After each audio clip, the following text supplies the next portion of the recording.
అది మైసూరు నగర నడిబొడ్డున ఉన్న రాయల్ హెరిటేజ్ మేనర్ హోటల్. అదొక బ్రిటిష్ కాలం నాటి పాత భవనం. ఎత్తైన పైకప్పులు, పొడవైన చెక్క కిటికీలతో ఒకప్పటి రాజసాన్ని మనకు గుర్తు చేస్తుంది. దాన్ని ఇప్పుడు ఒక ఖరీదైన హోటల్గా మార్చారు. ఆ హోటల్లో ఎన్నో గదులున్నా మొదటి అంతస్తులో అందరికీ దూరంగా ఒక మూలన ఉండే రూమ్ నెంబర్ 101 అంటేనే ఆ హోటల్ స్టాఫ్ అందరికీ వణుకు పుడుతుంది. ఆ గది తలుపులు ఎప్పుడూ మూసే ఉంటాయి. దాని నుండి ఎప్పుడూ ఒకే రకమైన నిశ్శబ్దం వినిపిస్తూ ఉంటుంది. గత 6 నెలల్లో ఆ గదిలో అద్దెకు దిగిన 3 వ్యక్తులు అత్యంత కిరాతకంగా ఆత్మహత్య చేసుకున్నారు. ఇది కేవలం యాదృచ్ఛికం కాదు. ఏదో తెలియని ఒక దయ్యం ఆడుతున్న మృత్యు క్రీడ అని హోటల్ సిబ్బంది నమ్ముతారు. ఆ గదిలో చనిపోయిన వాళ్ళల్లో మొదటి వ్యక్తి పేరు రమేష్.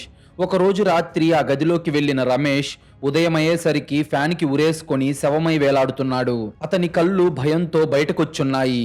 రెండో వ్యక్తి పేరు శ్రీనివాస్. గదిలోకి వెళ్ళిన 4 గంటలకే "నన్ను వదిలేయ్, నా దగ్గరకు రాకు" అని గట్టిగా అరుస్తూ 3వ అంతస్తులోని బాల్కనీ అద్దాలు పగలగొట్టుకొని కిందకు దూకేసి ప్రాణాలు వదిలాడు. వాడి అరుపులు ఆ రాత్రి హోటల్లో ఉన్న వాళ్ళందరినీ భయపెట్టాయి. ఇక 3వ వ్యక్తి పేరు మాధవ్. అతను వారం క్రితమే చనిపోయాడు. బాత్రూమ్ అద్దం పగలగొట్టి ఆ గాజు ముక్కతో తన గొంతు మీద తానే దారుణంగా దాడి చేసుకొని చనిపోయాడు. ఆ బాత్రూమ్ నిండా రక్తం పారింది. ఈ 3 హత్యల్లో పోలీసులను, ఫోరెన్సిక్ డాక్టర్లను భయపెట్టిన ఒకే ఒక్క కామన్ పాయింట్, చనిపోయే ముందు ఆ 3 ముఖాల్లో వర్ణించలేనంత భయం. వాళ్ళ కళ్ళు బయటకొచ్చేలాగా, వాళ్ళ నరాలు ఉబ్బిపోయేలా, తమ కళ్ళ ముందు సాక్షాత్తుగా యమధర్మరాజుని లేదా అత్యంత భయంకరమైన రాక్షసుణ్ణి చూసినట్లుగా వాళ్ళ ముఖాలు స్తంభించిపోయి ఉన్నాయి. ఆ భయం వాళ్ళ ప్రాణాలను లాగేసింది. అసలు ఈ వరుస ఆత్మహత్యలకు కారణమేంటి? రూమ్ నెంబర్ 101 మిస్టరీ ఏంటి అనేది చూసే ముందు మీరు గనుక ఇలాంటి క్రైమ్ స్టోరీస్ రోజు చూడాలి అనుకుంటే ఇప్పుడే ఈ వీడియోను లైక్ చేసి మా ఛానల్ను సబ్స్క్రైబ్ చేసుకోండి. మీరు చేసే చిన్న లైక్, ఒక సబ్స్క్రైబ్ మమ్మల్ని ఎంతో ఎంకరేజ్ చేసినట్టుగా ఉంటుంది. అలాగే మీరు ఈ వీడియోను ఏ ఊరి నుంచి చూస్తున్నారో ప్లీజ్ కామెంట్ చేయండి. మా వీడియోలు ఎక్కడి దాకా రీచ్ అవుతున్నాయో మాకు తెలిస్తే మాకు చాలా బూస్టప్ ఇచ్చినట్టుంటుంది. ఒకసారి ఆ రూమ్ని ఊహించుకోండి. పాత భవనం, ఆ చిమ్మ చీకటి, అంతు చిక్కని ఆత్మహత్యలు. 3 వ్యక్తులు వేర్వేరు పద్ధతుల్లో చనిపోయారు. కానీ అందరి ముఖాల్లో ఒకే రకమైన భయం. ఆ గదిలోకి వెళ్ళగానే అసలు వాళ్ళకేమనిపించింది? వాళ్ళ సొంత భయాలే వాళ్ళను చంపేశాయా? లేదంటే నిజంగానే ఆ గదిలో ఏదైనా అదృశ్య శక్తి ఉందా? ఈ క్వశ్చన్ మన బ్రెయిన్ని ఈపాటికే తొలిచేస్తుంది కదా. ఇప్పుడే మన హీరో ఎంట్రీ ఇస్తున్నాడు. లాజిక్తో ఈ దయ్యాన్ని అతను ఎలా ఎదుర్కోబోతున్నాడో ఇప్పుడు చూద్దాం. ఆ హోటల్ స్టాఫ్, సిటీ జనాలు ఒక భయంకరమైన పుకారును నమ్మడం మొదలుపెట్టారు. ఆ రూమ్ నెంబర్ 101లో ఒక అదృశ్యమైన శక్తి ఉంది. ఆ గదిలోకి వెళ్ళిన మనిషి తన జీవితంలో దేన్నైతే చూసి అత్యంత భయపడతాడో, ఏ రహస్యాన్ని తలుచుకొని రాత్రుల్లో నిద్రపోడో, ఆ గది సరిగ్గా ఆ భయాన్నే, ఆ పాపాన్నే వాళ్ళ కళ్ళ ముందు ఒక దయ్యంలా నిలబెడుతుంది. ఆ భయాన్ని తట్టుకోలేక వాళ్ళంతట వాళ్లే ఆత్మహత్య చేసుకుంటున్నారు అని కథలు కథలుగా చెప్పుకుంటున్నారు. భయంతో హోటల్ మేనేజ్మెంట్ ఆ గదికి పెద్ద తాళం వేసేసింది. ఆ గది పేరు చెప్తేనే జనాలు వణికిపోతున్నారు. అయితే ఈ కేసును ఇన్వెస్టిగేషన్ చేయడానికి ఇన్ఛార్జ్ పోలీస్ ఆఫీసర్గా మైసూరు పోలీస్ డిపార్ట్మెంట్ కు చెందిన సీనియర్ ఇన్స్పెక్టర్ విశాల్ వచ్చాడు. విశాల్ 6 అడుగుల ఎత్తు, కండలు తిరిగిన దేహంతో ఎంతో ధైర్యంగా ఉంటాడు. అన్నిటికంటే ముఖ్యంగా అతను సైన్స్ని, లాజిక్ని మాత్రమే నమ్ముతాడు. దయ్యాలు, భూతాలు లాంటివి అతని దృష్టిలో చెత్తతో సమానం. క్రైమ్ అంటే ఒక మనిషి చేసే పని, అంతే తప్ప దయ్యాలు మనుషులను చంపవని అతని గట్టి నమ్మకం. విశాల్ ఆ 3 సూసైడ్ ఫైల్స్ చూశాడు. ఆ 3కి ఎవరితోనూ ఎలాంటి శత్రుత్వాలు లేవు. పైగా వాళ్ళు 3 డాక్టర్ ప్రొఫెషనల్స్. అందులో ఒకరు బెంగళూరు నుండి వచ్చారు, ఒకళ్ళేమో లోకల్ పర్సన్, ఇంకొకళ్ళేమో వేరే రాష్ట్రం నుంచి బెంగళూరు వచ్చి సెటిల్ అయిపోయారు. విశాల్ నేరుగా ఆ హోటల్ మేనేజర్ దగ్గరకు వెళ్ళి, "మేనేజర్, ఇక్కడ దయ్యాలు లేవు, గియాలు లేవు. కేవలం ఇవన్నీ ఎవరో చేస్తున్న సిస్టమాటిక్ మర్డర్స్. ఎవరో ఆ గదిలోకి వెళ్ళి వాళ్ళను చంపుతున్నారు, లేదంటే చచ్చిపోయేలా బెదిరిస్తున్నారు. ఆ అదృశ్య హంతకుణ్ణి నేనే పట్టుకుంటాను. ఈ రాత్రి నేను ఆ రూమ్ నెంబర్ 101లో ఒంటరిగా పడుకుంటాను. నన్ను ఆ దయ్యం ఎలా చంపుతుందో నేను కూడా చూస్తాను. వెంటనే నాకు తాళాలు ఇవ్వండి" అని ఛాలెంజ్ విసిరాడు. అతని మాటల్లో ఉన్న ధైర్యం చూసి ఆ మేనేజర్కే భయం వేసింది. మేనేజర్ భయంతో వణికిపోతూ, వద్దు సార్, ఆ గదికి ఒక శాపం ఉంది సార్, అక్కడికి వెళ్ళిన వాడు ప్రాణాలతో తిరిగి రావట్లేదు సార్, దయచేసి వెళ్ళకండి సార్, ఆ దయ్యం మిమ్మల్ని కూడా బలి తీసుకుంటుందేమో అని విశాల్ కాళ్ళ మీద పడినంత పని చేశాడు. కానీ విశాల్ ఆ మేనేజర్ మాటలను వినలేదు. ఆ మూఢనమ్మకాన్ని ఎలాగైనా బ్రేక్ చేయాలని అతను డిసైడ్ అయిపోయాడు. తన 2 కానిస్టేబుల్స్ ని పిలిచి ఆ రాత్రి గది బయట కాపలా ఉండమని ఆర్డర్ వేశాడు. ఎవరొచ్చినా లోపలికి పంపకండి, నేను రమ్మనేదాకా ఆఖరికి మీరు కూడా లోపలికి రావద్దు అని ఖచ్చితంగా చెప్పాడు. సమయం రాత్రి 10 గంటలవుతుంది. మైసూర్లో విపరీతమైన చలిగాలి ఉండటంతో పొగమంచు ఆ హోటల్ని కమ్మేసింది. మేనేజర్ భయపడుతూనే వణుకుతున్న చేతులతో విశాల్ కోసం రూమ్ నెంబర్ 101 తాళం తీశాడు. లోపలంతా పాతకాలపు చెక్క ఫర్నిచర్తో గది నిండా ఒక రకమైన బూజు వాసన వస్తుంది. చూడటానికి ఎన్నో ఏళ్ల క్రితం నాటి ఇల్లులా అనిపిస్తుంది ఆ గది. ఆ గదిలో ఒక భయంకరమైన నిశ్శబ్దం అలుముకొని ఉంది. విశాల్ మెల్లగా లోపలికి అడుగుపెట్టాడు. వెనక నుండి ఒక వయసు పైబడిన వెయిటర్ ఒక ట్రేలో కాంప్లిమెంటరీ వాటర్ బాటిల్స్, ఒక గ్లాస్ తీసుకొచ్చి టేబుల్ మీద పెట్టి తలదించుకొని సైలెంట్ గా వెళ్ళిపోయాడు. విశాల్ తన 2 కానిస్టేబుళ్లతో, నేను రేపు ఉదయం 6 గంటల వరకు తలుపు తీయను, నేను పిలిచినా అరిచినా మీరెవ్వరూ తలుపు తీయకూడదు, ఎవరూ లోపలికి రాకూడదు, అలాగే నేను కూడా బయటకు రాకూడదు అని ఖచ్చితంగా చెప్పి లోపల గడియ పెట్టుకున్నాడు. బయట ప్రపంచంతో సంబంధం లేకుండా తనను తాను బంధించుకున్నాడు. ఇప్పుడు ఆ గదిలో విశాల్ ఒక్కడే ఉన్నాడు. తన సర్వీస్ రివాల్వర్ తీసి టేబుల్ మీద లోడ్ చేసి పెట్టాడు. దయ్యం వచ్చినా కానీ తన బుల్లెట్కే భయపడాలి అన్నట్లుగా ఉంది అతని ధైర్యం. గది అంతా అణువణువునా చెక్ చేశాడు. మంచం కింద, బాత్రూమ్ లోపల, వార్డ్రోబ్లో ఎవరూ లేరు. కిటికీలు కూడా గట్టిగా లాక్ చేసున్నాయి. ఆ గదిలో ఒక పాతకాలపు ఏసీ ఉంది, అది కూడా విండో ఏసీ. విశాల్ తన బూట్లు విప్పి టేబుల్ మీద ఉన్న వాటర్ బాటిల్ ఓపెన్ చేసి గ్లాస్లో నీళ్లు పోసుకొని మొత్తం తాగాడు. గదిలో ఉక్కపోతగా ఉండటంతో ఆ పాత విండో ఏసీని ఆన్ చేశాడు. అది గుర్రని ఒక భారీ శబ్దంతో స్టార్ట్ అయ్యింది. దాని బ్లేడ్స్ తిరుగుతున్న శబ్దం గది అంతా రీసౌండ్లో వినిపిస్తుంది. విశాల్ లైట్లు ఆఫ్ చేసి బెడ్ ల్యాంప్ ఆన్ చేసి నిద్రపోవడానికి రెడీ అయ్యాడు. దెయ్యం వస్తే నా రివాల్వరే దానికి సమాధానం చెప్తుంది అని నవ్వుకుంటూ కళ్ళు మూసుకున్నాడు. ఆ రాత్రి తన జీవితంలో ఒక అత్యంత భయంకరమైన రాత్రి కాబోతుందని పాపం విశాల్కి తెలియదు. ఒక పోలీస్ ఆఫీసర్ గదిలో లాక్ చేసుకున్నాడు. దయ్యాలు లేవు అంటున్నాడు, కానీ విశాల్ జీవితంలో ఉన్న ఆ చీకటి గతమేంటి? ఒక మనిషి ఎప్పుడూ తన గతాన్ని, తన పాపాన్ని వదిలి పారిపోలేడు. విశాల్ కూడా అలాగే ఒక పశ్చాత్తాపాన్ని మోస్తున్నాడు. ఆ గిల్ట్ ఇప్పుడు దయ్యంలా మారితే ఎలా ఉంటుందో ఇప్పుడు చూద్దాం. విశాల్ ఎంత ధైర్యం ఉన్నవాడైనా అతని గుండె లోతుల్లో కూడా ఒక మూలన ఎవరికీ చెప్పని ఒక భయంకరమైన గాయం, ఒక పచ్చి నెత్తుటి పశ్చాత్తాపం దాగున్నాయి. ప్రతి మనిషికి ఒక బలహీనత ఉన్నట్లే విశాల్కి కూడా ఒక బలహీనత ఉంది. సరిగ్గా 10 ఏళ్ల క్రితం విశాల్కు ప్రాణం లాంటి తన సొంత చెల్లెలుండేది. ఆమె పేరు గీత. ఒకరోజు ఇద్దరు ఒక పాత థియేటర్లో సినిమా చూస్తుండగా షార్ట్ సర్క్యూట్ వల్ల భయంకరమైన అగ్ని ప్రమాదం జరిగింది. క్షణాల్లో ఆ థియేటర్ మొత్తం మంటలు అంటుకోవడంతో ఆ థియేటర్ అంతా పొగతో నిండిపోయింది. విశాల్ ప్రాణభయంతో కిక్కిరిసిన జనాల మధ్య తన చెల్లి చెయ్యి వదిలేసి బయటకు పారిపోయి వచ్చాడు. కానీ గీత మాత్రం ఆ మంటల్లోనే చిక్కుకుపోయింది. కిటికీ లోపల నుండి విశాల్ వైపు చూస్తూ, అన్నా నన్ను కాపాడన్నా, అన్నా అని కాలిపోతూ అరుస్తుంది. ఆ అరుపులు అతని చెవుల్లో ఇంకా మారుమోగుతూనే ఉంటాయి. విశాల్ తన ప్రాణభయంతో లోపలికి వెళ్ళలేకపోయాడు. అలా అతని కళ్ళెదుటే అతని సొంత చెల్లి కాలి బూడిదైపోయింది. ఆ రోజు తన చెల్లి చెయ్యి వదిలేసినందుకు విశాల్ లోపల రోజూ కన్నీళ్లు కారుస్తూనే ఉంటాడు. నేనొక పిరికివాణ్ణి, నా చెల్లిని నేనే చంపుకున్నాను అని వాడికి రాత్రుల్లో నిద్ర పట్టేది కాదు. ఆ భయంకరమైన గిల్ట్ అతని సబ్ కాన్షియస్ మైండ్లో ఒక రాక్షసుల్లా దాక్కొనుండేది. అప్పుడు సమయం అర్ధరాత్రి 2 గంటలవుతుంది. నిద్రపోతున్న విశాల్కు అకస్మాత్తుగా ఊపిరాడటం కష్టమైంది. గదిలో టెంపరేచర్ అమాంతం పడిపోయినట్లు ఒక్కసారిగా విపరీతమైన చలి పుట్టింది. ఆ ఏసీ నుండి వస్తున్న గాలిలో ఒక వింతైన వైబ్రేషన్ ఉంది. ఆ వైబ్రేషన్కు విశాల్ గుండె వేగం బాగా పెరిగిపోతుంది. అతనికి తెలియని ఒక భయం, ఒక పానిక్ అతని నరాల్లోకి ఎక్కుతుంది. దాంతో విశాల్ ఉలిక్కిపడి లేచి కూర్చున్నాడు. అతని తల విపరీతంగా తిరుగుతుంది, కళ్ళు మసకబారుతున్నాయి. తన శరీరంలో ఏదో వింత జరుగుతుందని అతనికి అర్థమైంది. సడన్ గా గదిలో ఉన్న బెడ్ ల్యాంప్ దానంతటా అదే బ్లింక్ అవడం మొదలుపెట్టింది. టిక్ టిక్ టిక్ అంటూ లైట్ ఆరిపోతూ వెలుగుతుంది. ఆ వెలుతురులో ఆ గది మరింత భయంకరంగా కనిపిస్తుంది. దాంతో విశాల్ వెంటనే తన సర్వీస్ రివాల్వర్ తీసుకొని, ఎవరక్కడ, బయటకు రండి అని గట్టిగా అరిచాడు. అతని గొంతులో వణుకు స్పష్టంగా తెలుస్తుంది. సరిగ్గా అప్పుడే ఏసీ గాలిలో కలిసిపోయి ఒక భయంకరమైన వాసన విశాల్ ముక్కును తాకింది. అది ఒక మనిషి శరీరం కాలిపోతుంటే వచ్చే వాసన. అది పీల్చిన విశాల్కు కాళ్ల కింద భూమి కదిలిపోయినంత పనయ్యింది. అతని చేతులు వణికిపోవడం మొదలయ్యాయి. ఆ వాసన అతని గతాన్ని గుర్తు చేస్తుంది.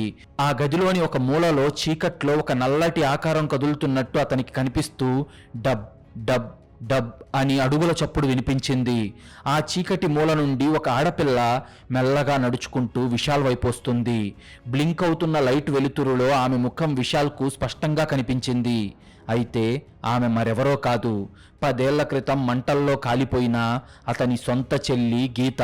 ఆమె ఒంటి మీద ఉన్న బట్టలు మంటలకు కాలిపోయి ఉన్నాయి. చర్మం నల్లగా బొగ్గులా మాడిపోయి రక్తం కారుతుంది. కళ్ళు రెండూ కాలిపోయి గుంటలు పడున్నాయి. ఆ రూపం చూస్తే ఎవరికైనా గుండె ఆగిపోవాల్సిందే. అది చూసి విశాల్కి మైండ్ బ్లాక్ అయిపోయింది. అతని లాజిక్, సైన్స్ అన్నీ బద్దలైపోయాయి. అతని కళ్ళెదురుగా 10 ఏళ్ల క్రితం చనిపోయిన అతని సొంత చెల్లి దయ్యం రూపంలో నడుచుకుంటూ వస్తుంది. అసలు ఇదెలా సాధ్యం? దయ్యాలు నిజంగానే ఉన్నాయా? ఆమె కాలిపోయిన పెదవులు విప్పి ఒక భయంకరమైన గొంతుతో ఆమె మాట్లాడుతూ, అన్నా, నన్ను ఆ రోజు ఎందుకు వదిలేసి వెళ్ళిపోయావన్నా? మంటల్లో నేను ఎంత నరకం అనుభవించానో నీకు తెలుసా అన్నా? నేను కాలిపోతుంటే నువ్వు పెరికివాడిలా పారిపోయావు కదన్నా. ఆ నరకం నువ్వు కూడా ఇప్పుడు అనుభవించాలి. రా అన్నా, నాతో పాటు మంటల్లోకి రా అని ఏడుస్తూ 2 చేతులు చాపి విశాల్ వైపు అడుగులు వేస్తుంది. ఆ అరుపులు అతని చెవులను బద్దలు కొట్టేస్తున్నాయి. విశాల్ గుండె ఆగిపోయినంత పనయ్యింది. అతని పిరికితనం, అతని గిల్ట్, దాన్ని తలుచుకొని అతను భయపడే అత్యంత భయంకరమైన పీడకల ఇప్పుడు గది నెంబర్ 101లో అతని కళ్ళ ముందే బతికి నిలబడింది. దాంతో అతని మెదడు ఆలోచించడం మానేసి, లేదు గీత, లేదు, నన్ను క్షమించవే, నన్ను క్షమించు తల్లి, నేను పిరికివాణ్ణి, నన్ను వదిలే గీత అని విశాల్ గట్టిగా అరుస్తూ పిచ్చి పట్టిన వాళ్ళలాగా మంచం మీద నుండి కింద పడిపోయాడు. ఆ కాలిపోయిన చెల్లి అతని దగ్గరకొస్తుంది. ఆ నరకాన్ని, ఆ సైకలాజికల్ టార్చర్ను తట్టుకోలేక, తనని తాను క్షమించుకోలేక విశాల్కు ఒక్కటే దారి కనిపించింది. ఆ నొప్పి నుండి తప్పించుకోవడానికి ఆ క్షణంలో చావే అతనికి ప్రశాంతంగా అనిపించింది. ఆ గిల్టును మోస్తూ అతను బతకలేనని ఫిక్స్ అయ్యాడు. వెంటనే కింద పడి ఉన్న తన సర్వీస్ రివాల్వర్ను తీసుకొని తన తలకి గురిపెట్టుకున్నాడు. తన చెల్లి వైపు చూస్తూ ఏడుస్తూ, సారీ గీత, నేను వస్తున్నాను, నీ బాధను నేను తీరుస్తాను, నీ దగ్గరికే వచ్చేస్తున్నాడమ్మా నీ అన్నయ్య అని గన్ను ట్రిగ్గర్ నొక్కడానికి వేలు వెనక్కి లాగాడు. 6 అడుగుల ఎత్తుతో కండలు తిరిగిన ఒక ఆఫీసర్ కూడా తన భయం ముందు తలవంచక తప్పలేదు. చూశారా? ఆ గదిలో దయ్యం నిజంగానే ఉందా, లేదంటే ఇదంతా విశాల్ భ్రమ? ఒక పోలీస్ ఆఫీసర్ తన తలకు తానే తుపాకీ పెట్టుకునేంతగా ఆ గదిలో ఏం జరిగింది? ఆ కాలిపోతున్న వాసన, ఆ లైట్స్ బ్లింక్ అవ్వడం, ఇవన్నీ ఎలా సాధ్యమయ్యాయి? ఇక్కడే ఈ కథ ఒక భయంకరమైన మలుపు తీసుకోబోతుంది. అస్సలు ఏమాత్రం స్కిప్ చేయకుండా ఊపిరి బిగబట్టి వినండి. బయట ఉన్న కానిస్టేబుల్స్ కు విశాల్ అరుపులు వినిపించాయి. లోపల ఏదో ఘోరం జరిగిపోతుందని వాళ్ళకు అర్థమైంది. విశాల్ వద్దు అని చెప్పినప్పటికీ తమ బూట్లతో తలుపును బలంగా తన్ని బద్దలు కొట్టుకొని వాళ్ళిద్దరూ లోపలికి వెళ్లారు. తమ ఆఫీసర్ ప్రాణాల కంటే ఆర్డర్స్ ముఖ్యం కాదని వాళ్ళు భావించారు. కానిస్టేబుల్స్ లోపలికి వెళ్లి చూసిన దృశ్యం వాళ్ళ రక్తాన్ని గడ్డకట్టించింది. గదిలో ఏ దయ్యమూ లేదు, ఎవరూ లేరు. కానీ 100 మంది రౌడీలతో ఒంటరిగా పోరాడే సత్తా ఉన్న ఆఫీసర్ విశాల్ నేల మీద మోకాళ్లపై కూర్చొని ఒక చిన్న పిల్లాడిలా భోరున ఏడుస్తూ వణుకుతున్న చేతులతో తన సొంత రివాల్వర్ను తలకు పెట్టుకొని ట్రిగ్గర్ నొక్కడానికి రెడీగా ఉన్నాడు. అతని కళ్ళల్లో పిచ్చి భయం స్పష్టంగా కనిపిస్తుంది. అది చూసిన కానిస్టేబుల్లు, సార్ ఏమైంది సార్, గన్ను కింద పడేయండి సార్ అని ఇద్దరు పరిగెత్తుకుంటూ వెళ్లి విశాల్ చేతిలో ఉన్న రివాల్వర్ను బలవంతంగా లాక్కున్నారు. అయినా కానీ విశాల్ భయంతో గిలగిలా కొట్టుకుంటున్నాడు. అతని కళ్ళు ఎర్రబడి ఏదో భయంకరమైన రాక్షసుణ్ణి చూసినట్లు బయటకొచ్చున్నాయి. కానిస్టేబుల్స్ అతని ముఖం మీద నీళ్లు చల్లి, సార్ కంట్రోల్ సార్, లోపల ఎవరూ లేరు సార్, ఇక్కడ ఏ దయ్యం లేదు సార్, భయపడకండి సార్ అని గట్టిగా అరుస్తున్నారు. కాసేపటికి విశాల్ కళ్ళు తెరిచి ఖాళీగా ఉన్న ఆ గది మూలవైపు వేలు చూపిస్తూ వణుకుతున్న గొంతుతో ఒక మాట చెప్పాడు. లేదు, లేదురా, అక్కడ నిజంగానే ఎవరో ఉన్నారు. 10 ఏళ్ల క్రితం కాలిపోయిన నా సొంత చెల్లి నా కళ్ళ ముందుకొచ్చిందిరా. ఈ గదిలో ఉన్నది మనిషి కాదు, అదొక రాక్షస శక్తి నన్ను చంపడానికి వచ్చిందిరా, నా మాటలు నమ్మండ్రా అని గుండెలు బాదుకుంటూ ఏడ్చాడు. ఆ మాట వినగానే కానిస్టేబుల్లకి వెన్నులో వణుకు పుట్టింది. మూఢనమ్మకాలు అంటేనే చెత్త అని నమ్మే ఒక సైంటిఫిక్ ఆఫీసరే తన చెల్లిని దయ్యం రూపంలో చూశాను అని వణుకుతూ చెప్తున్నాడంటే రూమ్ నెంబర్ 101లో ఉన్నది ఖచ్చితంగా దయ్యమేనా? ఆ గదిలో ఉన్న అదృశ్య శక్తి ఏంటి? చనిపోయిన ముగ్గురు కూడా ఇలాగే వాళ్ళకి దేన్ని చూస్తే భయం అనిపిస్తుందో దాన్ని చూసి గుండె పగిలి చనిపోయారా? అసలు ఆ గది వెనక ఉన్న మిస్టరీ ఏంటి? లాజిక్ను నమ్మే వాళ్ళ మెదడును కూడా స్తంభింపచేసి వాళ్లను ఆత్మహత్య వైపు నడిపించే ఆ శక్తి ఏంటి? ఆ రూమ్ నెంబర్ 101 అసలు రహస్యం ఏంటో తెలుసుకునే ముందు మీలో చాలామంది మన వీడియోలు చూస్తున్నారు కానీ వీడియోను లైక్ చేయడం లేదు, మన ఛానల్ను సబ్స్క్రైబ్ చేయడం లేదు. ప్లీజ్ మీరు చేసే చిన్న లైక్, ఒక సబ్స్క్రైబ్ మమ్మల్ని ఎంతో ఎంకరేజ్ చేసినట్టుగా ఉంటుంది.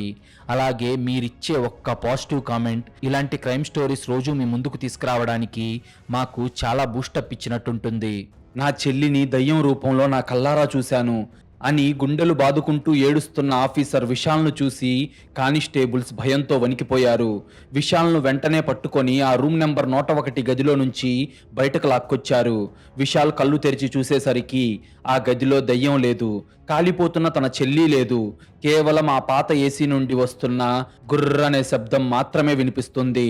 ఆ శబ్దం అతన్ని వెక్కిరిస్తున్నట్టుంది. వెంటనే విశాల్ను నేరుగా హాస్పిటల్లో అడ్మిట్ చేశారు. రాత్రంతా అతని శరీరంలో విపరీతమైన వణుకు, చెమటలు. ఆ భయం అతన్ని నిద్రపోనివ్వలేదు. మరుసటి రోజు ఉదయం 10 గంటలకు విశాల్కు స్పృహ వచ్చింది. బయట ఎండ వెలుతురు ముఖం మీద పడగానే విశాల్ మెదడులో ఉన్న ఆ మబ్బులు, ఆ భయం, ఆ భ్రమలు నెమ్మదిగా వీడిపోయాయి. లాజిక్ను, సైన్స్ను నమ్మే ఆఫీసర్ బ్రెయిన్ మళ్ళీ యాక్టివ్ అయింది. అతనికి జరిగిందంతా ఒక పీడకల్లా అనిపించింది. నేను నిన్న రాత్రి చూసింది దయ్యాన్ని కాదు, నా చెల్లి 10 ఏళ్ల క్రితమే చనిపోయింది. చనిపోయిన మనిషి తిరిగి రావడం అనేది అసాధ్యం. నా లాజికల్ బ్రెయిన్ను ఎవరో హ్యాక్ చేశారు. నా కళ్ళు, నా మెదడు నన్ను మోసం చేశాయి. అక్కడ జరిగింది ఏదో మాయ కాదు, నా కళ్ళకే ఒక మాయ పొర కప్పిన పక్కా సైన్స్. ఈ మిస్టరీని నేను ఖచ్చితంగా ఛేదించి తీరుతాను అని విశాల్ గట్టిగా డిసైడ్ అయ్యాడు. వెంటనే సలైన్ పీకేసి తన యూనిఫామ్ వేసుకొని నేరుగా తన టీంతో పాటు ఆ రాయల్ హెరిటేజ్ హోటల్కి చేరుకున్నాడు విశాల్. ఈసారి ఆ గదిని మూఢనమ్మకంతో కాదు, ఒక ల్యాబొరేటరీ లాగా ప్రతి అంగుళాన్ని స్కాన్ చేయడం మొదలుపెట్టాడు. విశాల్ గదిలోకి వెళ్ళగానే ముందుగా టేబుల్ మీద తను సగం తాగిన వాటర్ బాటిల్ని తీసుకున్నాడు. తన బ్లడ్ శాంపిల్తో పాటు ఆ వాటర్ బాటిల్ను కూడా ఫోరెన్సిక్ టాక్సికాలజీ ల్యాబ్కు పంపించాడు. ఏదో కెమికల్ రియాక్షన్ జరిగి ఉంటుందని అతనికి అనుమానం వచ్చింది. సరిగ్గా గంట తర్వాత ఆ రిపోర్ట్ వచ్చింది. ఆ రిపోర్ట్ చదివిన ఫోరెన్సిక్ డాక్టర్ విశాల్ని చూసి ఆశ్చర్యపోయాడు. సార్, మీరు నిన్న రాత్రి బతికి బయటపడటం నిజంగా మీ అదృష్టం. ఆ వాటర్ బాటిల్లో మామూలు నీళ్లు లేవు సార్, అందులో గింజల రసం కలిపుంది. దీన్ని సైంటిఫిక్ గా స్కోపోలమైన్ లేదా డెవిల్స్ బ్రెత్ అంటారు. ఇది మనిషి నాడీ వ్యవస్థ మీద భయంకరమైన ప్రభావం చూపిస్తుంది అని డాక్టర్ చెప్పాడు. అది విన్న విశాల్ షాక్ అయ్యి, అంటే దానివల్ల నేను భ్రమలు చూశానా డాక్టర్ అని అడగ్గా, అవును సార్, ఈ గింజల రసం శరీరంలోకి వెళ్ళిన అరగంటకు మనిషికి స్వయంగా ఆలోచించే శక్తి పూర్తిగా నశిస్తుంది. సబ్ కాన్షియస్ మైండ్ ఓపెన్ అవుతుంది. ఒక మనిషి తన జీవితంలో దేన్నైతే తలుచుకొని విపరీతంగా భయపడతాడో, ఏ పీడకలలైతే వాణ్ణి వెంటాడుతాయో, ఈ డ్రగ్ ఆ భయాలకే ఒక ఆకారాన్నిచ్చి నిజంగానే కళ్ళ ముందు నిలబడుతున్నట్టు భ్రమను కల్పిస్తుంది సార్. మీరు మీ చెల్లి మరణాన్ని తలుచుకొని గిల్టీగా ఫీల్ అయ్యారు కాబట్టే ఆ డ్రగ్ మీ చెల్లిని ఒక దయ్యంలాగా మీ కళ్ళ ముందు నిలబెట్టింది. ఆ డ్రగ్ పవర్కి మీరు ఆత్మహత్య కూడా చేసుకునే పరిస్థితికి వెళ్తారు అనడంలో ఏమాత్రం సందేహం లేదు అని వివరంగా చెప్పాడు డాక్టర్. అదంతా విన్న విశాల్కు మైండ్లో ఒక వైర్ కనెక్ట్ అయింది. అంటే ఆ ముగ్గురు వ్యక్తులు అనగా రమేష్, శ్రీనివాస్, మాధవ్ కూడా ఈ నీళ్లు తాగే వాళ్ళ జీవితంలో వాళ్ళు చేసిన తప్పులను లేదా భయాలను చూసి దయ్యాలు వచ్చాయని భ్రమపడి వాళ్ళ ప్రాణాలు వాళ్లే తీసుకున్నారు. వాళ్ళ చావుకి కారణాలు దయ్యం కాదు, వాళ్ళ మనసులోని భయమే. కానీ ఇక్కడే విశాల్కు ఇంకొక డౌట్ వచ్చింది. డాక్టర్, డ్రగ్ వల్ల భ్రమలొస్తాయి సరే, కానీ నిన్న రాత్రి నా గదిలో అకస్మాత్తుగా టెంపరేచర్ పడిపోయి విపరీతమైన చలి ఎందుకు పుట్టింది? నా కళ్ళు ఎందుకు వైబ్రేట్ అయ్యాయి? గదిలో ఉన్న లైట్లు ఎలా బ్లింక్ అయ్యాయి? ఇదంతా డ్రగ్ వల్ల జరగదు కదా, భౌతికంగా ఈ మార్పులు ఎలా వచ్చాయి అని అడిగాడు. కానీ ఆ ప్రశ్నలకు డాక్టర్ దగ్గర సమాధానం లేదు. దాంతో దీనికి సమాధానం వెతకడానికి విశాల్ ఒక అకౌస్టిక్ అండ్ సౌండ్ ఇంజనీర్ని ఆ గది నెంబర్ 101కి తీసుకెళ్లాడు. చూసారా సైన్స్ ఎంత భయంకరంగా ఉండొచ్చో? డెవిల్స్ బ్రెత్ మన భయాలకే ఆకారాన్నిచ్చి మనల్ని మనమే చంపుకునేలా చేసే ఒక కిరాతకమైన డ్రగ్. కానీ విశాల్ లాజిక్ ఇంకా ఆగిపోలేదు. డ్రగ్ వల్ల భ్రమలు మాత్రమే వస్తాయి, మరి గదిలో చలి, లైట్లు బ్లింక్ అవ్వడం ఇవన్నీ ఎలా జరిగాయి? ఇక్కడే అసలు ట్విస్ట్ బయటపడబోతుంది. అస్సలు మిస్ అవ్వకండి. ఆ సౌండ్ ఇంజనీర్ తన పరికరాలతో గదంతా చెక్ చేశాడు. సార్, ఈ గదిలో ఎలాంటి ఎలక్ట్రానిక్ ట్రిక్స్ లేవు, సీక్రెట్ స్పీకర్లు కూడా లేవు అన్నాడు. అప్పుడు విశాల్ సడన్ గా నిన్న రాత్రి ఆ ఏసీ ఆన్ చేసినప్పుడు వచ్చిన గుర్రనే వైబ్రేషన్ శబ్దం గుర్తొచ్చింది. ఆ విండో ఏసీ ఆన్ చేయి అని తన కానిస్టేబుల్లకు ఆర్డర్ వేశాడు. ఏసీ ఆన్ అవ్వగానే ఆ సౌండ్ ఇంజనీర్ చేతిలో ఉన్న మీటర్ అమాంతం పైకి లేచి అలారం మోగింది. అప్పుడు ఆ సౌండ్ ఇంజనీర్ షాక్ తో సార్ ఆ ఏసీ ఆఫ్ చేయండి సార్, ఇది మామూలు ఏసీ కాదు సార్ అని గట్టిగా అరిచాడు. ఏసీ ఆఫ్ చేశాక అతను చెప్పిన సైంటిఫిక్ నిజం వింటే విశాల్కే కాదు మనకి కూడా మైండ్ బ్లాక్ అయిపోతుంది. సార్, ఈ ఏసీ బ్లేడ్లు వంగిపోయలేవు, కానీ ఆ ఏసీ మోటార్కు ఒక చిన్న రిమోట్ కంట్రోల్డ్ ఫ్రీక్వెన్సీ ఎసిలేటర్ సీక్రెట్ గా కనెక్ట్ చేసి ఉంది సార్. ఆ రూమ్ లోకి వాడికి కావాల్సిన టార్గెట్ వెళ్ళినప్పుడు మాత్రమే హంతకుడు బయట నుండి రిమోట్ ద్వారా ఆ ఆసిలేటర్ ను ఆన్ చేస్తున్నాడు. అప్పుడే అది మోటార్ స్పీడ్ మార్చి కరెక్ట్ గా 19 హెర్ట్జ్ ప్రొడ్యూస్ చేస్తుంది. మామూలు టైంలో అది నార్మల్ ఏసీ లాగే పనిచేస్తుంది. అందుకే ఎవరికీ డౌట్ రాలేదు సార్. ఈ గదిలో దయ్యం లేదు సార్. ఈ పాత ఏసీ మోటార్ లోపల ఒక భయంకరమైన సైన్స్ దాగుంది. ఈ ఏసీ ఆన్ చేసినప్పుడు అందులో నుంచి మనిషి చెవికి వినిపించని ఇన్ఫ్రా సౌండ్ ఉత్పత్తి అవుతుంది సార్. కరెక్ట్ గా చెప్పాలంటే ఆ ఫ్రీక్వెన్సీ 19 హెర్ట్జ్ సార్ అని ఆశ్చర్యంగా చూస్తూ చెప్పాడు ఆ సౌండ్ ఇంజనీర్. అది విని విశాల్ ఆశ్చర్యంగా 19 హెర్ట్జ్ ఉంటే ఏమవుతుంది అని అడిగాడు. అప్పుడు ఆ సౌండ్ ఇంజనీర్ దాని గురించి చెప్తూ, సార్, నాసా పరిశోధనల ప్రకారం 19 హెర్ట్జ్ అనేది ఒక భయంకరమైన ఘోస్ట్ ఫ్రీక్వెన్సీ సార్.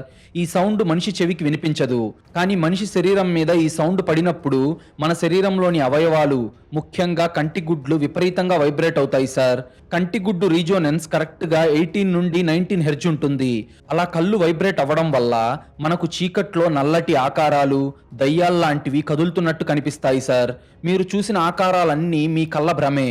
అంతేకాదు, ఈ 19 హెర్ట్జ్ ఫ్రీక్వెన్సీ నేరుగా మనిషి బ్రెయిన్ మీద దాడి చేసి శ్వాసను కంట్రోల్ చేస్తుంది. దీనివల్ల ఊపిరి ఆడకపోవడం, విపరీతమైన భయం, గదిలో చల్లగా ఉన్న ఫీలింగ్, ఇలా అన్నీ క్రియేట్ అవుతాయి. లైట్లు బ్లింక్ అవ్వడం కాదు సార్, మీ కళ్ళే అలా వైబ్రేట్ అవ్వడం వల్ల లైట్స్ బ్లింక్ అవుతున్నట్లు మీకు అనిపించింది. దీన్నే ఘోస్ట్ ఫ్రీక్వెన్సీ అంటారు అని చెప్పగా అదంతా విన్న విశాల్కు కాళ్ళ కింద భూకంపం వచ్చినట్లు అనిపించింది. దీన్నే కదా మైండ్ బ్లోయింగ్ సైన్స్ అనేది. అంటే ఆ గదిలోకి వెళ్లే వాళ్ళ బాడీలో ముందుగా గింజల రసాన్ని పంపిస్తారు. ఆ తర్వాత ఆ గదిలోకి వెళ్లిన వాడు ఏసీ ఆన్ చేయగానే 19 హెర్ట్జ్ ఇన్ఫ్రా సౌండ్ బాడీ మీద పడుతుంది. అప్పటికే తీసుకున్న ఆ రసం వల్ల మెదడులో పీడకలల భ్రమలు, ఇన్ఫ్రా సౌండ్ వల్లేమో కళ్ళకు నల్లటి ఆకారాలు, దేహంలో చెప్పలేనంత చలి, భయం కలుగుతాయి. ఈ రెండు అనగా ఆ గింజల రసం ప్లస్ ఈ ఇన్ఫ్రా సౌండ్ కలిసినప్పుడు మనిషి ఒక భయంకరమైన వర్చువల్ నరకంలో చిక్కుకుంటాడు. ఆ భయాన్ని తట్టుకోలేక, ఆ నొప్పిని భరించలేక ఆ రూమ్ నెంబర్ 101కి వెళ్ళిన ప్రతి ఒక్కరూ తాము ఉరేసుకోనో, గొంతు కోసుకోనో, కిందకు దూకేసో చనిపోయారు. చట్టం కళ్ళకు అది ఆత్మహత్య, కానీ సైన్స్ దృష్టిలో మాత్రం అదొక పక్కా సిస్టమాటిక్ మర్డర్స్. కానీ ఈ అద్భుతమైన సైకలాజికల్ మర్డర్ ప్లాన్ ను సెట్ చేసింది ఎవరు? ఆ హోటల్లో వాటర్ బాటిల్ ఇచ్చేది ఎవరు? విశాల్ బ్రెయిన్ లో ఆ ముసలి వెయిటర్ ముఖం ఒక్కసారిగా కదిలింది. నిన్న రాత్రి తన గదిలోకి వచ్చి సైలెంట్ గా నీళ్లు పెట్టి వెళ్లిన ఆ వెయిటరే ఈ మర్డర్స్ కి మాస్టర్ మైండ్ అని విశాల్ ఫిక్స్ అయ్యాడు. దాంతో విశాల్ వెంటనే తన పోలీసులతో హోటల్ రిసెప్షన్ దగ్గరికి చేరుకొని, నిన్న రాత్రి నాతో పాటు గదిలోకి వచ్చి నాకు నీళ్లిచ్చిన ఆ వెయిటర్ గారి డీటెయిల్స్ బయటకు తీయండి అని గట్టిగా అరిచాడు. రిసెప్షనిస్ట్ భయంతో వణికిపోతూ ఆ వెయిటర్ రికార్డ్స్ ఇచ్చాడు. ఆ వెయిటర్ పేరు నారాయణ. అతని వయస్సు 50 ఏళ్ళు. ఈ హోటల్లో గత ఏడాదిగా అతను పనిచేస్తున్నాడు. అతని అడ్రస్ పట్టుకొని పోలీసులు మైసూరు శివార్లలో ఉన్న ఒక చిన్న పెంకుటింటికి చేరుకొని తలుపులు బద్దలు కొట్టారు. కానీ లోపల ఆ వెయిటర్ నారాయణ ఉన్నాడు. అతను ఎక్కడికి పారిపోలేదు. పారిపోవాల్సిన అవసరం కూడా వాడికి లేదని వాడి ముఖమే చెప్తుంది. ఒక పాత కుర్చీలో ప్రశాంతంగా కూర్చొని కాఫీ తాగుతున్నాడు. గోడ మీద ఒక మహిళ ఫోటోకు పూలదండ వేసుంది. విశాల్ వెళ్లి నారాయణ కాలర్ పట్టుకొని గాల్లోకి లేపి, ఎరా ముసలి వెదవా, నీకింత సైన్స్ ఎలా తెలుసురా? గింజల రసం, ఇన్ఫ్రా సౌండ్, వీటిని వాడి ముగ్గురిని కిరాతకంగా ఆత్మహత్య చేసుకునేలా చేశావు కదరా. అసలు నువ్వెంతటి రాక్షసుడివిరా. నేను నీ ట్రాప్ లో పడలేదు. ఇక నీ నాటకాలు మొత్తం క్లోజ్ అయిపోయాయి అని అతన్ని లాఠీతో చావచితకబాదాడు. కానీ నారాయణ కళ్ళల్లో భయం లేదు. లాఠీ దెబ్బకు అతను కింద పడ్డప్పటికీ అతని ముఖంలో ఒక వింతైన సైలెన్స్ ఉంది. అప్పుడు అతను చాలా ప్రశాంతంగా, సార్, మీరు అమాయకులని నాకు తెలుసు. మిమ్మల్ని చంపాలన్న ఉద్దేశం కూడా నాకు లేదు. అందుకే నేను ఆ బాటిల్లో కలిపింది ఫుల్ డోస్ కాదు సార్. కేవలం మీకు ప్రాక్టికల్గా అర్థం అవ్వాలని చాలా మైక్రో డోస్ మాత్రమే కలిపాను. అది మిమ్మల్ని భయపెడుతుంది కానీ ఆత్మహత్య చేసుకునేంత రెచ్చగొట్టదు అని నాకు తెలుసు. కానీ మీరు అంత డిప్రెషన్లో ఉన్నారని, మీలో అంత పశ్చాత్తాపం ఉందని నేను ఊహించలేదు సార్. కొట్టండి సార్, మీరు కొట్టడమే కాదు నన్ను చంపేసినా కూడా నాకు బాధ లేదు. ఎందుకంటే ఆ ముగ్గురు రాక్షసులను నేను నా సైన్స్తో ఏ రోజైతే చంపేశానో ఆ రోజే నా జీవితంలోని లక్ష్యం పూర్తయిపోయింది సార్ అని గర్వంగా చెప్పాడు. వాడి మాటల్లో ఒక పగ, ఒక ఆవేదన స్పష్టంగా తెలుస్తున్నాయి. అప్పుడు విశాల్ ఆశ్చర్యంగా, నువ్వొక మామూలు వెయిటర్వి, నీకసలు ఇంత సైన్స్ ఎలా తెలుసురా? అసలు ఆ ముగ్గురిని ఎందుకు చంపావు?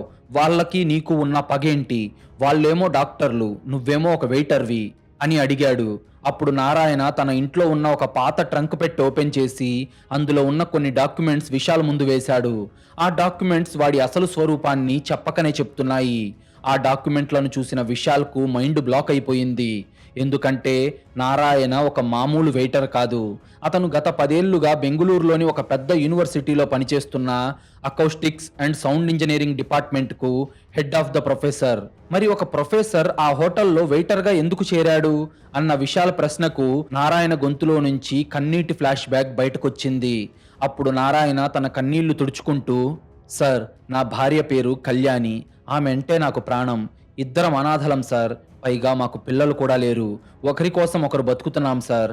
5 ఏళ్ల క్రితం కళ్యాణికి గుండెలో ఒక చిన్న బ్లాక్ వస్తే బెంగుళూరులోని ఒక ఖరీదైన కార్పొరేట్ హాస్పిటల్లో జాయిన్ చేశాను. ఆ ఆపరేషన్ చేసిన ముగ్గురు సీనియర్ సర్జన్స్ మరెవరో కాదు, ఆ రూమ్ నెంబర్ 101లో చచ్చిపోయిన రమేష్, శ్రీనివాస్, మాధవ్. వాళ్ళు డాక్టర్లు కాదు సార్, రాక్షసులు. పైగా వాళ్ళు ముగ్గురు స్నేహితులు కూడా. సంవత్సరానికి ఒకసారి వీకెండ్ పార్టీ కోసం వాళ్ళు మైసూర్కి వెళ్తారు. ఈసారి వాళ్ళు వేరే హోటల్ బుక్ చేసుకున్నారు సార్. కానీ నేను మా కాలేజీలోని ఒక స్టూడెంట్స్ ద్వారా వాళ్ళ ఈమెయిల్స్ హ్యాక్ చేసి రాయల్ హెరిటేజ్ హోటల్ పేరుతో వాళ్లకు ఫేక్ ఆఫర్స్ పంపి ఆ 3 సార్లు వాళ్ళు నేను పనిచేస్తున్న ఆ హోటల్కే, నా కంట్రోల్లో ఉన్న రూమ్ నెంబర్ 101కే వచ్చేలాగా సైకలాజికల్గా అట్రాక్ట్ చేశాను సార్. ఎందుకంటే ఆ రోజు నా భార్యకు ఆపరేషన్ జరుగుతుంటే ఆ ముగ్గురు రాక్షసులు పీకల దాకా మందు తాగి ఆపరేషన్ థియేటర్లోకి వెళ్లారు. వాళ్ళ చేతులు వనకడం వల్ల కత్తి పొరపాటున పడిపోయి నా భార్య గుండెకు సంబంధించిన ఒక ప్రధాన నరం కట్ అయింది సార్. నా భార్య ప్రాణాలతో రక్తం కక్కుకుంటూ టేబుల్ మీద గిలగిలా కొట్టుకుంటుంటే ఆ ముగ్గురు దారుణంగా ఆమెను అక్కడే వదిలేసి ఆపరేషన్ ఫెయిల్ అయింది అని చెప్పి ఆపరేషన్ థియేటర్ నుండి పారిపోయారు. నా భార్య అరగంట పాటు ఆ టేబుల్ మీద నరకం అనుభవించి ప్రాణాలు వదిలేసింది సార్. అలా ఈ భూమి మీద నాకు ఉన్న ఒకే ఒక్క తోడు, నా ప్రాణానికి ప్రాణమైన నా భార్య గాల్లో కలిసిపోయింది. నేను వాళ్ళ మీద కేసు వేశాను సార్. కానీ ఆ హాస్పిటల్ వాళ్ళు డబ్బుతో, వాళ్లకున్న పలుకుబడితో పోస్టుమార్టం రిపోర్ట్ను మార్చేశారు. హార్ట్అటాక్ వల్లే నా భార్య చనిపోయిందని లీగల్గా ప్రూవ్ చేసి ఆ ముగ్గురు డాక్టర్లు నిర్దోషులుగా బయటకొచ్చేశారు సార్. చట్టం వాళ్ళ ముగ్గురికి శిక్ష వేయలేదు సార్. నా ఆవేదనని కూడా ఎవరూ పట్టించుకోలేదు. ఆ ముగ్గురు రాక్షసులకు పాపం చేశామన్న ఫీలింగ్ లేదు. కానీ నా భార్య రక్తం కక్కుకుంటూ టేబుల్ మీద గిలగిలా కొట్టుకుంటున్నప్పుడు ఆమె కళ్ళు తెరిచి వాళ్ళ వైపు చూసిన ఆఖరి చూపు వాళ్ళ సబ్కాన్షియస్ మైండ్లో ప్రింట్ అయిపోయింది సార్. డ్రగ్ ఇవ్వగానే వాళ్ళు చంపిన 10ల సంఖ్యలో పేషెంట్ల ముఖాలు, ముఖ్యంగా నా భార్య ముఖం ఒక రక్త పిశాచిలా మారి వాళ్ళ కళ్ళ ముందు నిలబడింది సార్. ఆ భయం తట్టుకోలేకే ఆ ముగ్గురు రాక్షసులు చచ్చిపోయారు. చట్టం శిక్షించినప్పుడు ఆ ముగ్గురు రాక్షసులు నా భార్యను చంపిన ఆ గిల్ట్ తోటే వాళ్లకు వాళ్లే చనిపోయేలా చెయ్యాలని నేను డిసైడ్ అయ్యాను. వాళ్ళు ప్రతి సంవత్సరం ఈ రాయల్ హెరిటేజ్ హోటల్కి ట్రిప్కి వస్తారని తెలుసుకొని ఇక్కడ వెయిటర్గా జాయిన్ అయ్యాను. వాళ్ళు ఎప్పుడూ బుక్ చేసుకునే రూమ్ నెంబర్ 101 ఏసీ బ్లేడ్స్ను 90 హెర్ట్జ్ ఫ్రీక్వెన్సీకి సెట్ చేశాను. గింజలు అడవిలో నుంచి తీసుకొచ్చి నా సైన్స్ని వాళ్ళ చావుకు ఒక ఆయుధంగా మార్చాను. ఒక్కొక్కడు ఆ గదిలోకి వెళ్ళినప్పుడు వాడి సబ్కాన్షియస్ మైండ్లో నా భార్యను చంపిన దృశ్యాలు వాళ్ళ కళ్ళ ముందు దయ్యాల్లా కనిపించాయి సార్. నా భార్య టేబుల్ మీద ఎంత నరకం అనుభవించిందో ఆ ఇన్ఫ్రాసౌండ్ దెబ్బకి వాళ్ళ శరీరాలు కూడా అంతే నరకాన్ని, భయాన్ని అనుభవించాయి. ఆ భయం తట్టుకోలేక నా భార్య ప్రాణాన్ని వాళ్ళు ఎలా తీశారో అచ్చం అలాగే వాళ్ళ గొంతులు వాళ్లే కోసుకొని వాళ్ళ ప్రాణాలు వాళ్లే తీసుకున్నారు సార్. నేను ఎవరి గొంతు కోయలేదు, ఎవరిని కిందకు తోసేయలేదు. వాళ్ళు చేసిన పాపమే నా సైన్స్తో కలిసి వాళ్ళ పాలిట దయ్యంలా మారి వాళ్ళను చంపేసింది సార్ అని పైశాచికంగా నవ్వుతూ ఏడ్చాడు నారాయణ. తన రివెంజ్ తీరిందన్న ఆనందం అతని కళ్ళల్లో ఉంది. ఒక మామూలు వెయిటర్ ముసుగులో ఉన్న ఆ ప్రొఫెసర్ తెలివితేటలు చూసారా? చట్టం కళ్ళుగప్పి ముగ్గురు డాక్టర్లు ఎస్కేప్ అయితే ఒక భర్త సైన్స్ను ఆయుధంగా వాడి వాళ్ళ పాపానికే వాళ్ళను బలి చేశాడు. దయ్యాలు ఎక్కడో ఉండవు, మనం చేసిన తప్పులే మనల్ని దయ్యాల్లా వెంటాడతాయి అని నారాయణ ప్రూవ్ చేశాడు. చట్టం దృష్టిలో అతను ఒక హంతకుడు కావచ్చు, కానీ న్యాయం దృష్టిలో అతను కేవలం ఒక భర్త మాత్రమే. నారాయణ చెప్పిన పచ్చి నిజం విన్న విశాల్ చేతిలో నుంచి లాఠీ జారి కింద పడిపోయింది. చట్టం దృష్టిలో నారాయణ ఒక కిరాతకమైన మాస్టర్ మైండ్. కానీ ఒక భర్తగా, న్యాయం జరగని ఒక సామాన్యుడిగా అతను చేసిన పని చూస్తే విశాల్కి కూడా అతన్ని కొట్టాలనిపించలేదు. పైగా ఒక్క క్షణం అతని మీద జాలి కూడా వేసింది. కానీ చట్టం ముందు నేరం అనేది నేరమే కదా. దాంతో విశాల్ నారాయణకు బేడీలు వేశాడు. కోర్టులో వాటర్ బాటిల్స్లో దొరికిన స్కోపోలమైన్ డ్రగ్ని, ఏసీ మోటార్ను తారుమారు చేసిన ఆధారాలను సమర్పించారు. కోర్టు నారాయణకు యావజ్జీవ కారాగార శిక్ష విధించింది. పాపం నారాయణ జీవితం జైలు గోడల మధ్య ముగిసిపోయింది. ఆ హోటల్లోని రూమ్ నెంబర్ 101ని ఆ హోటల్ యాజమాన్యం శాశ్వతంగా మూసేశారు. ఆ గది ఇక ఎప్పటికీ తెరవరు.